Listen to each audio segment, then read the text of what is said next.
फागुन की महीनावा में पिया परदेसवा के लगावै ना नदी के लगावै ना नदी कि तोहरा भैया बिना रंगवा के लगावै ना नदी कि तोहरा भैया बिना रंगवा के लगावै ना नदी कि महुआ छुए मोर आंगनवा के बटोरै ना नदी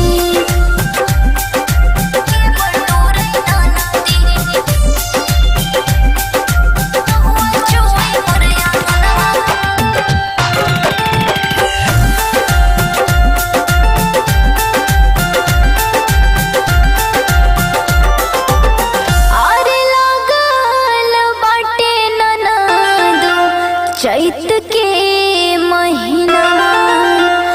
चैत के महीनावा में चुवेला पसीना